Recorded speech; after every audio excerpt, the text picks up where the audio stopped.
this almost in slow-mo. Slow-mo. So that it does we change the pictures, so... Yeah. Yep. Kate Champion and Jeff Cobham, we're talking about the creative process. How do you start your process? There's a lot of variety in their starting points. They haven't always been, the same style of thing, but they're always something that's contemporary and that's out in the ether, that people are talking about. And, you always start that process Yeah, together? I'll fly to Adelaide or these guys will come up and... And Ros Hervey is the other part of the company who, between the three of us, there's always... I don't think we don't know who designs the show really or who decides what the topic's going to be. We really spend such a long time talking to each other and finishing each other's sentences and working very closely that those ideas are just the one idea, which is great. What's been great and what we've deliberately seek, which is a real difference to other processes, is an outside eye all the time amongst us. So instead of, a lot of people, will invite people in to see their work and I often find that's a real red herring because those people come in and they might completely sidetrack you because they have a whole lot of things going on in their life that mean they don't understand what's going on. And the three of us we're not often all three of us in the room. That's quite rare. It's deliberate. There's usually only two of us in the room. And the third one will come a week later, or like in this process, I'm here most weekends and Ros is here most of the week. So I'll come in on Fridays and see what they've done and going, oh my God, what are you thinking? What is that bit? And they'll either fight me about it and, or... Well, you haven't been here all week. You don't know. Yeah, that's right. I'll cop that. And Kate was telling me before, which I never realised, but I love. Well, it's the nature of working with...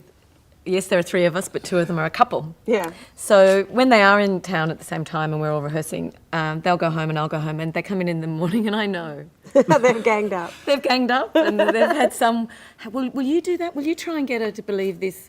And I can tell they're doing this. But until today, I didn't know she knew. See, I thought that we were getting away with it. But I do, and that is actually, that's uncomfortable for me because I feel like, I think I'm meant to be directing this, but we know each other well enough to get through it. But I think the tension of that does work. Two people, it's very hard with two to decide something. With three, the democracy, And we've gone beyond, I guess, we know each other so well that it's not personal. Yeah. It is always about the work, So in the case of Never Did Me Any Harm, after those initial conversations, then what? Well, because it came originally from reading the book The Slap, I guess it was about, we had to go through the process of would we adapt The Slap to the stage, and that was a leap too far for us. But we were searching to find a way to have a more narrative work.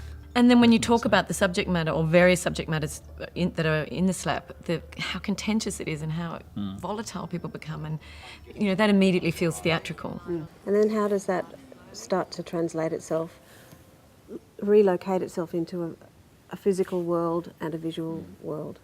Well, I think we took a leaf out of a piece we'd previously done, The Age I'm In, and we got quite a lot of material from interviewing people. So we felt like we could dig further into that as a resource. And particularly Ros and I set about looking at the subject matter and deciding how we could set physical tasks. So these are improvisational stimuli tasks. Exactly. So how does that work? Well, it can come from something to do with your childhood. One word. One word. Sentence. A gesture. An emotion. How do you, Jeff, take what's happening with the dancers or with the performers and move into the environment? I think we designed this show about 7 times. Like, we've had completely different designs. We went from an abstract black box with light in it, I think. And then we came full circle back to the backyard. And we know that it's going to change. We don't mind at all. In fact, the very original thing was, you have to do it in the backyard. And then we went, no, that's been done. We're not going to do that. Don't do what's been done. A whole series of things. And all those things are still informing the backyard, actually, that we're back at. So we've ended up in this hyper-real world, which has a virtual world imposed on top of it, which is really making sense. But it wouldn't have made sense if I'd pitched that, if we'd talked about that in the beginning. Okay, so let's just move into the actual creative process when you're in the midpoint of making work. Athletes talk about being in the zone. Does that happen with you too? We have a space called the fear. I'm sure you know it. Oh, yes.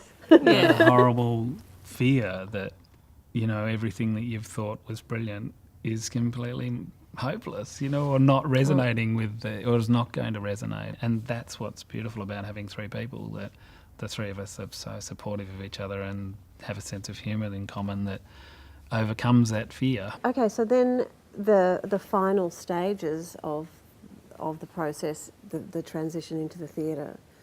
Tell me a little bit about that part of the process. I think it's, you instill a faith in what you're doing so that it withstands if it's a bit shaky out there in the public arena, that we believe in this. And a lot of works can be strangely received at first and then grow. So you're mature enough to understand that you're not seeking mass approval.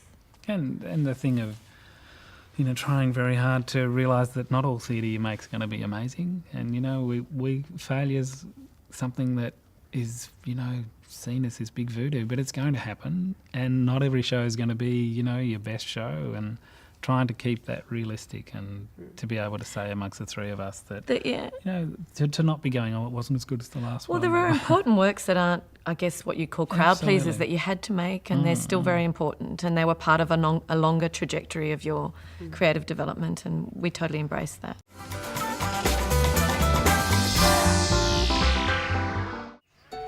What is it about this vast land that breeds such innovation? Innovation in the arts. Innovation in the home. Today, kitchens everywhere have a Zip Hydro tap. Boiling and chilled, filtered water instantly. Australian innovation and design. Zip Hydro tap, used by millions around the world each day.